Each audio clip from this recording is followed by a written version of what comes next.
Yes, sir.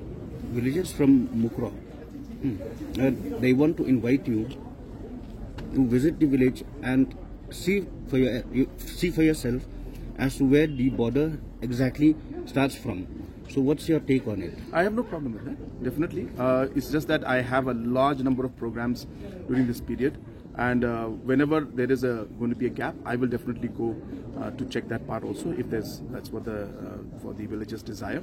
But for immediate action, as I said, most important for us is the security of the villagers out there, and hence the platoon that has been sent there, which is already present in the recent cabinet meeting that was formalized and passed and sanctioned as a BOP. So that is the biggest aspect, and this would ensure that a certain sense of safety and security is there among the people.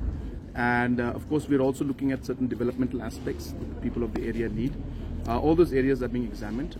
Our Honorable Minister, Mr. Sneobalang Dhar, is personally looking into those matters. And regarding the point that you mentioned, I have no problem at all in going and seeing that. But as I said, that let me just finish the official programs. I have a large number of programs, and we had to stop in the programs in the last 10 days as a mark of respect to the departed souls. And so because of this hectic programs where I'm finishing 3 days program in 1 day now, I may not be able to go immediately, but I'll fix a time and I'll see. Sure. So, Mukro is either in Block 1 or either in Khanduli. Mukro is in, no. Mukro is in Meghalaya. Yes. You're wrong. Yeah. It's either in Block 1 or either no. And please let me correct you. Mukro is in Meghalaya. Ahead of Mukro then starts the PCR Khanduli sector, which is one of the areas of differences. And then after this, where the PCR Khanduli sector ends, then starts the Block 1 sector. Yes. So therefore, I just want to correct your statement. You said Mukro is either in PCR Khanduli. It's not. Mukro is in Meghalaya. Ahead of that, there's a certain section which is area of dispute or differences, where the PCR Khanduli sector lies. And beyond that, then the Block 1 lies. Yes, sir. So that yes, sir. Assam still clear. So that's what I'm saying. So no, Mukro is in Meghalaya. We have been very clear about it. Whether they claim or not, that's not my statement. Yes. They may make any statements. Tomorrow they may claim, Shillong also, anything also, but that's not the point. The point is Mukro is in Meghalaya, and the lines that are areas of differences that have been drawn are very much clear that this is PCR, this is Khanduli, and then the lines that have been drawn. So those areas of differences, yes, they are there right now, and we are working towards resolving them. People of Block 1 area, they have met you, and they are being treated inhumanely. I believe you are aware of it. So, is it lack of political will from the state government, this government, the previous governments, to solve the issue? Why? Because those villages fall under Labang Nang Phulut Ilaka. Okay. So, is there lack of political will to solve the issue, to redress their concerns? Yeah. You're absolutely right. There was a lack of political will in the past.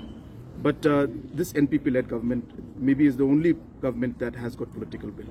And it's not about the words that we use. It's about the action of signing of the MOU for the first 6 locations. It's a clear example of the political will that this government has. So you're right. In the past, the political will was not there. And people have suffered for too long, and it is a very complicated issue. So we also cannot solve it in immediate thing because incidents happen, things get complicated. But as you said correctly, the word is political will. If we did not have the political will, then we would not have signed the MOU in the first 6 locations. And many areas, as I said, say for example in the Tarabari sector, these were areas which were very much under the administrative control of Assam. Once the people of that area agreed and said that we want to be in Meghalaya, Assam government agreed and they let go of those lands and areas and allowed the people to come to Meghalaya, to the extent that there were schools being run by Assam government, certain offices and certain people were there from the Assam government. Once this MOU was signed, a large number of teachers from the schools have left. Those teachers now, the schools are without teachers because Assam government completely retreated in those areas. So this is how the political will is and how we have worked, and we are seeing real results at the grassroots level. But as I said, things are complicated. We would love to have resolved everything in one go, but it takes time. What could not be done in the last 45 years, we have at least managed to move to a certain level in this particular last 4.5, 5 years. And I can assure the people that given the chance and opportunity again, that we will ensure that these areas are also resolved. So it's a referendum possible a solution? It is referendum in a way. In the last, as I said, we're not using the word referendum, but technically speaking, it is what's happening. And in Tarabari, if you see the videos, the people were asked, do you want to be, those people who want to be in Assam, please raise your hand. And one or two people said, yeah, I, or something like that.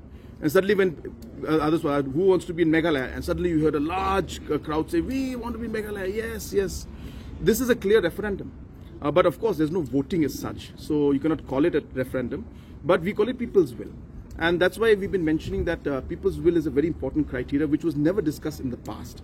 And we have brought this issue out, and we're trying to ensure that the people's will is should be the primary criteria based on which we should resolve it. So whether you call it referendum or you call it people's will, it is ultimately kind of a democratic process. Will the discussion start before the election?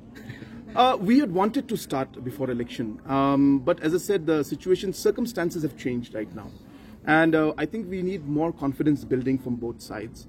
And people also need confidence building. So we are working towards the confidence building. Does not mean we're going slow. It just means that we have to adapt to the situation.